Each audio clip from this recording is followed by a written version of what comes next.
into Retirement, an unusual podcast about finding purpose, meaning, and balance after a busy working life, with David Ailing-Smith and Peter Taylor. Exploring the emotional, psychological, and practical realities of modern retirement through a series of reflective conversations undertaken whilst walking scenic routes across the UK. Hello, Daz. Peter, hello. How are you today? I'm very good. And I've been looking up some statistics. I like to share some statistics. So obviously we're talking about this whole subject of retirement, elderescence. A couple of stats. You're welcome. A couple of stats which I kind of opened my mind about this is that because we're going to talk today. We've got another guest, and we're going to talk about the sort of long glide path or long lead time into retirement, progressing through adolescence. We are. But did you know, Daz? Did you know that in the UK, 1 in 28 people right now are within 3 years of the retirement age? That's about 2.4 million people are in that process, if you like, we might term as that kind of pre-retirement activity, which is 3.51% of the UK population. And that just, whenever I see these sort of statistics, it always go, oh, wow, that's a lot of people. Yeah. Well, that's, I suppose that's the baby boomer bubble coming through, isn't it? But that is a huge number. And actually, so what proportion of that population listen to the podcast, Peter, would you say? I don't think we can go that low, Daz, at this point in time. But it does say that we should have at least 2 million listeners, I feel, and it hasn't happened quite yet. I like it. Aim high. Let's aim high. No, that's an extraordinary number, and it shows in this country for sure. And it'd be interesting if it's true in other countries whether that demographic bubble is the same. But no, I think this is a topic that, as we said before, like death and taxes, will affect most people. And we think it needs a bit more conversation and a light shed on it, don't we? Absolutely. So, Daz, would you like? I'm allowing you to pull rank on this one because our guest, he was my boss's boss, but he was your boss directly. So maybe you have the rights to actually do the introduction. Thank you, Peter. Well, Dave, welcome to Walking into Retirement. Thank you so much for joining us today. Pleasure to be here, gents. And Peter's right. I've worked for you in the past. I think you've facilitated employment for me in the past, Dave. I've visited with you. People can tell from your accent, I think you're Canadian. Visited with you and your lovely family many years ago. We were just talking off camera there, probably about 20 years ago. So it's been a long time, Dave, and it's been a very nice, hopefully mutually beneficial friendship over the years. It has been, and time's gone by too fast, and good to catch up with both of you. And over the last few weeks, listening to your podcast, and you're absolutely right, Daz. I think I was probably guilty of getting you back into a role there a while back. Yeah, no, we're very grateful to you for that. I enjoyed it immensely. So, thanks again. And Dave, I think today we're going to talk about the fact that I suspect, although I don't know this, I suspect you're much younger than Peter and I. But I've been aware of the fact that you've been on this, Peter, as Peter described it, this slow glide path. So I think you've sort of slowly come away from work and have been working in a more part-time basis. But should we start there, Peter? Should we? Dave, please. Can't you just explain your general situation and then we'll get into it. So, yeah. Sure. Yeah, happy to. So I guess I'd just paint a picture of. It's been about 42 years now. So I'm not sure that much younger of working in technology and related fields. About half of that has been in consulting, both at the start and now at the end of my career. And then different stints at a couple of software companies, a couple of banks where I worked in technology.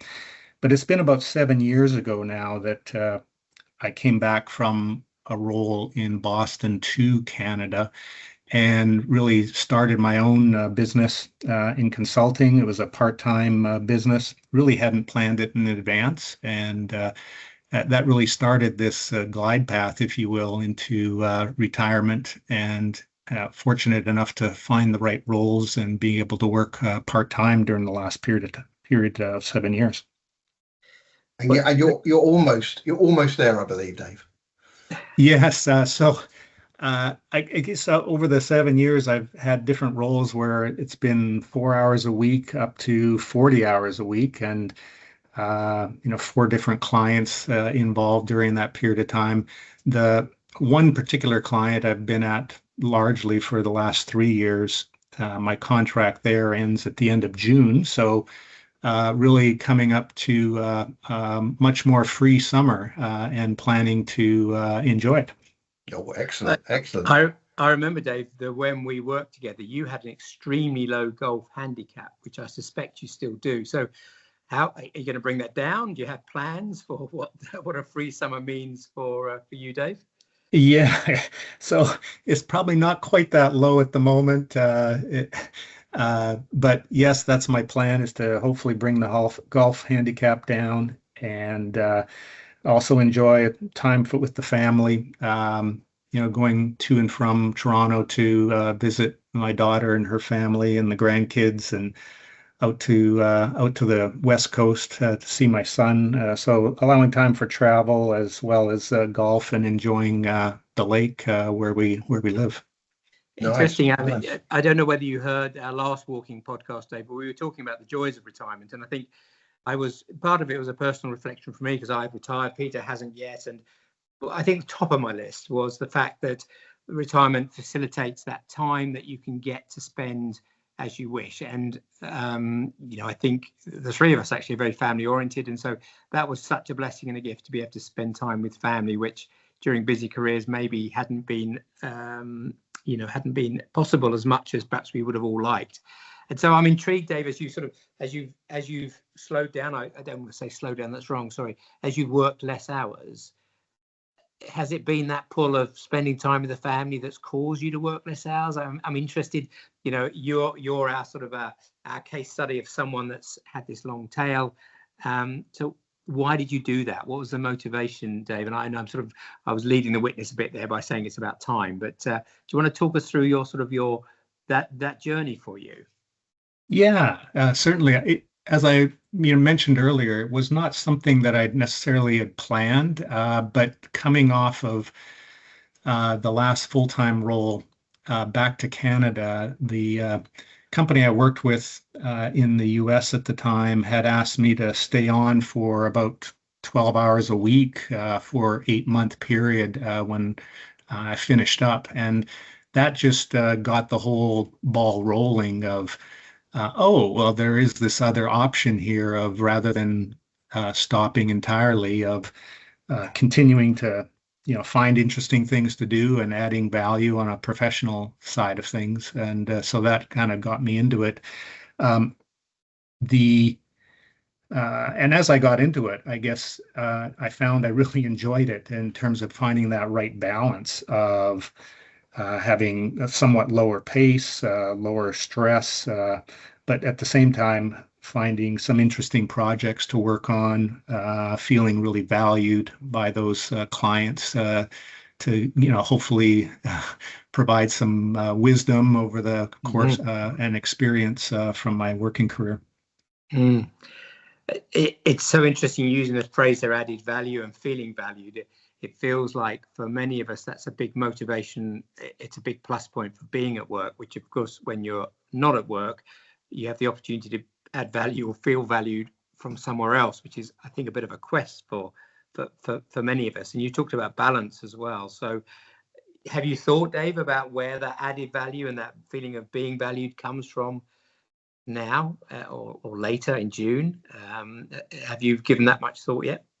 I don't think I've given it a whole lot of thought. I think, in listening to some of the past podcasts that where both of you have spoken on, I know you've recently gone through some of that. I think I'll experience that more so post-June.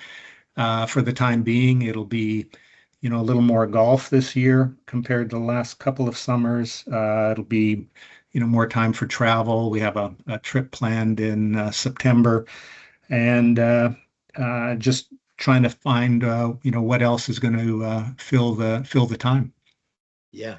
So if I could ask a question, because I think it's, we've talked before, Daz, you and I, about this. If we look at the traditional, if you like, approach to retirement of our grandparents and before, it was what you might call a cliff edge retirement, wasn't it? You got to a certain age, end of, there was no control for most people. There was no choice, literally, but it was in the mindset that was going to happen, and some had good retirements, and I can imagine some people struggled, etc. But if we think, Dave, if we think about this long sort of glide path into a healthy retirement, I mean, I guess the question for a lot of people is going to be, how do you reduce work without the points we've already talked about on previous podcasts, without losing purpose, without losing that identity? And I'm sure income protection is part of it as well. But I'd rather focus on the purpose and the identity, I think, for this conversation. Do you have any thoughts around that?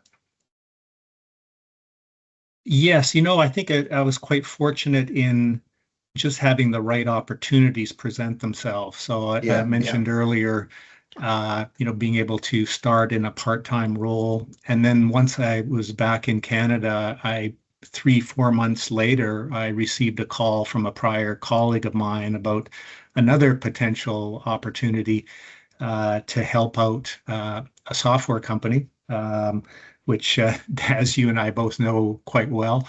Yes. And, so that presented another opportunity where I was just able to come in for, a relatively short a number of months on a specific piece of interesting work and help out and provide that value. So I think a big part of being able to make this longer glide path work for me has just been fortunate to come upon the right opportunities that allow for a part-time role, yet at the same time be very interesting work or an interesting project to help out on.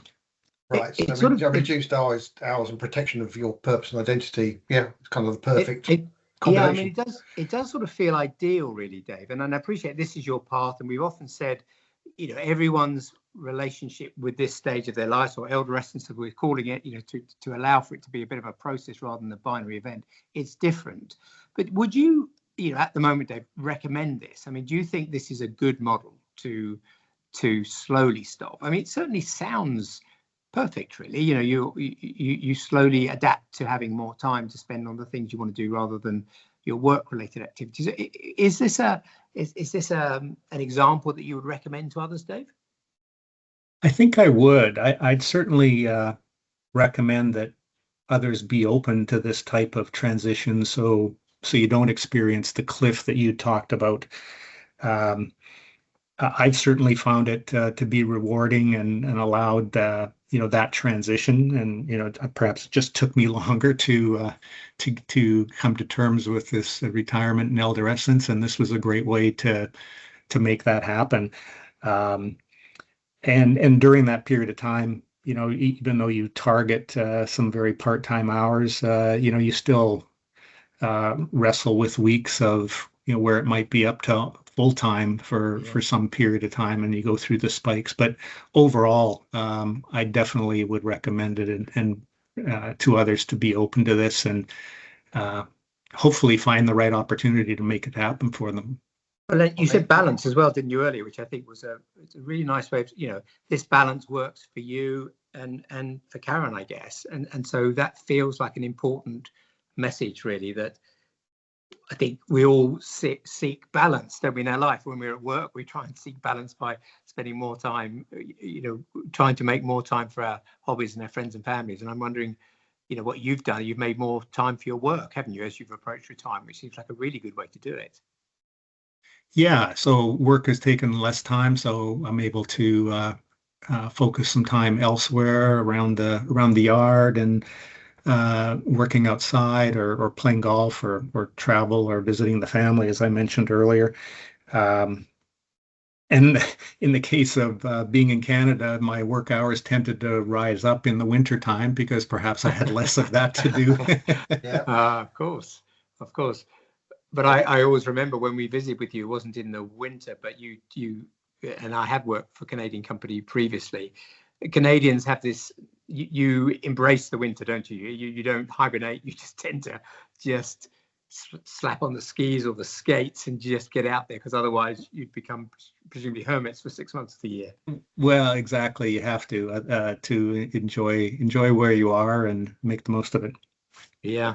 And so Daz, you must be happy, Daz. You've had someone else use the word elderescence. So just noting that for history. I don't know how it qualifies to get in the Oxford English Dictionary, but I'm using it all the time I can. Thank you, Dave. You just use it. You've used it, Peter. So there's 3 of us are referring to it. So there we go. Maybe one day. And Dave, you alluded to something there that Peter and I we talk about periodically, which of course, you're entering a phase where you won't be doing paid work in the same way as you've done in the past. But of course, that means you'll be spending more time at home with Karen. And Peter and I have wondered how one of our guests, I think we're thinking of doing a couples session, because of course, our partners actually have to go through a transformation as well, don't they, to get used to having us around the place. And so, and I'm sure in the ideal world that our partners look forward to having us around. But I know in the real world, they have their own lives and their own passions, their own timetables. And so have you managed to sort of negotiate this with Karen, Dave? And don't answer this, you don't want to, in a way that works for both of you. I think we have. And certainly because of the last number of years, we've had time to kind of adjust how things will work around the house with both of us being around. And of course, COVID kind of had me around the house even when I was working. So that was a change just on its own. But I think we're looking forward to it. I'm looking forward to it, and we'll see, how this goes forward. Can we finish around the other way? Because we talked of all the positive things. That's fantastic. But there are, what are the risks of not planning or having this opportunity of a kind of a slow wind down, a long glide path into retirement? But it strikes me that we're back to that kind of cliff edge, that abruptness, and I reflect, on people I've known. I think it can really impact people. I think if they don't plan for it. So both Daz and Dave. I mean, what are your thoughts on that? I think to the point earlier, I think a quick shutdown, at least in hindsight, in my mind, can be more challenging to try and figure out what comes next and how do you find the right things of interest that you want to keep doing. And it can just, create a bit of this hopefully short-term void of trying to figure that out. So I think that's one aspect of it. There was a financial investment firm in Canada back in the 80s and 90s that did an advertisement campaign called Freedom 55, and I think it kind of set a bit of a mindset for people to, get to retirement as early as they can. And I think, to your question earlier, Peter, would I recommend this to people? In terms of the longer transition, I think I would, rather than the cliff. Yeah, because Dave, sorry, yeah. Well, I was just to answer your question, as Dave has done. We have had a speaker that had an involuntary retirement through a redundancy situation, which was it's sort of the classic brutal cliff where it's unexpected rather than sort of expected and then ends. And I think those sudden endings can look like bereavement, I think, for people, because there's this hole in your life. There's a loss of your perhaps that persona you had at work. And so I think if it's not planned, I think there's a period to go through of adjustment. For me personally, there was planning involved, and I stepped down through. It was a shorter glide path than yours, Dave, but I went down to a day a week for 6 months. Partially, as you've described it, Dave, I felt I had some value to add still, and partially it was self-serving in the sense that I wanted to adjust my life and my routines to not working full time, and recognize that I would appreciate doing that while I've got some structure associated with work as I go through that transformation. So I think it is harder for people, Peter, with the drop off. We actually do have a speaker coming up next who did plan for their retirement, but were shocked by the emotional realities of it. And I think that's the point we often talk about on this podcast, isn't it? That there's a psychological impact that I'm actually not sure one knows what that's going to be like until you're there. And so, Dave, maybe we'll have you back to see how you're doing, at the end of the year, because I think some of the realities of actually not working after a lifetime of very, very busy work, I think can sometimes hit in unexpected ways. That may just be me, but I suspect it's other people as well. Oh, it is. I mean, there's another phenomenon which is, it's known as the retirement bounce, and it's people retire, and then within 12 to 18 months they've gone back to some form of work, and for different reasons. Some of it can be financial, a reality of what living on a retirement financial plan or budget is, but a lot more of it is I did this too hard, I did this too harsh, and I need to move in a more controlled way, and therefore moving into often a consultancy or part-time or interim type role can help navigate that first period in a better way. Yes, and our last guest actually had that situation, and they went back for partially altruistic reasons, wasn't it, about wanting to give back and wanted to give something to the community and use the skills they've acquired during work to for a greater good. So I think that was a motivation, but that was a bounce situation. Our last interview, wasn't it? Yes. Yeah, it was. But I think the things I've heard, it's it is about. I think it's about taking control yourself as best you can. Yes, I think both of you have reduced your hours, reduced your days is another one. I know that's a way of managing it. If you're still have full-time days, then you can reduce the number of days that you do. I think shifting roles is another one. It allows you to de-stress perhaps from the your full-time hard, or even taking what you might term as a more junior role for a period of time, or kind of as you've done, Dave, is move out into kind of a more consultative role where you become to a greater degree more in control of your own time management and your own investment in still working. So I think I know Daz, you're the one with lists, but I thought I'd come up with a list there. Yeah, I'm impressed, Peter. Well done. Thank you. Dave, would you contemplate going to do work again? I don't necessarily mean the consultancy work that you've enjoyed over the last few years, but other work in the community or volunteering. Have you thought whether that might be something that would appeal to you in due course? I haven't thought a whole lot about it. I'd certainly would be open to all those things that you'd mentioned, as and I think first step is I'm looking forward to enjoying the summer months here, and then come the fall and next winter, I'm sure I'll give more thought to what other either volunteer roles or other things that may come up hobby-wise or other to keep myself occupied and interested, and I would, given the nature of the part-time work that I've had, it's not that I'd ever say never to a very part-time advisory type role as well. Yeah. Or there's always the assistant pro down the local golf club. I've heard the tips are quite good. Yes. I have a long way to go before that. And then sort of reflecting on your journey, Dave, as you step back from that corporate world into working for yourself and then backed off from your hours, were you aware over that period? It has been a sort of a gradual process as you describe it. Had you thought differently about yourself over that period? Did you ever reflect about any of the things that you might have heard us talk about on other podcasts, about that that lack of structure or the sort of lack of control? I suppose you've created a new sort of ecosystem for yourself where you probably were able to generate all of this off the back of your business. So I'm interested whether you felt differently about yourself as you morphed into this new sort of consultative role rather than the corporate leader role that you'd had for so many years.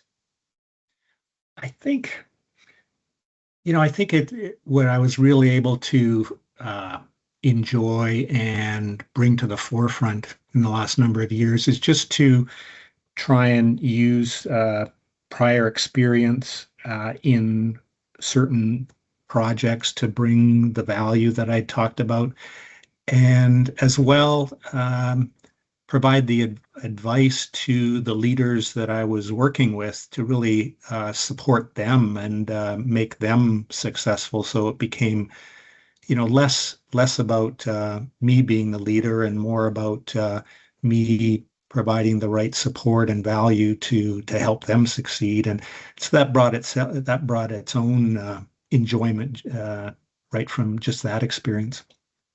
And I can imagine that, and I can imagine that sort of coaching or mentoring type relationship.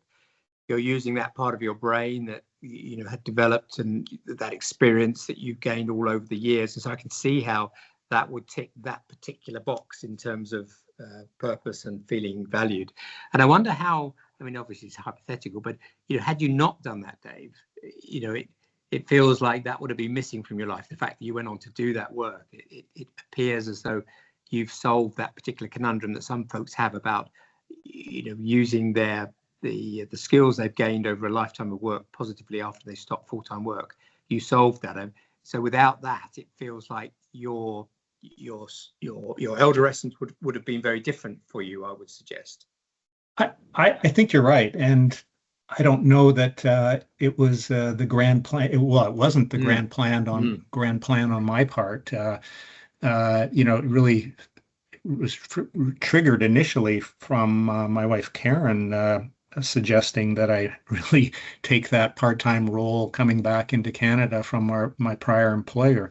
So that really started the ball rolling. Perhaps she knew what I needed better than I did at the time, and it's worked out really well. Yeah, wives have that knack, don't they? I mean, we've talked about sort of just being reflective and giving advice, but how would you advise your younger self, Dave? I mean, it sounds like you're a great case study of someone that's got this sorted. You've enjoyed your working life, as far as I remember.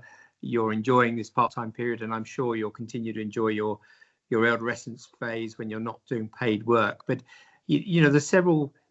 It felt like there were several things that happened for you there that weren't particularly planned, but they worked out well for you. Any advice, back to your younger self, perhaps, in terms of how you would have planned for this?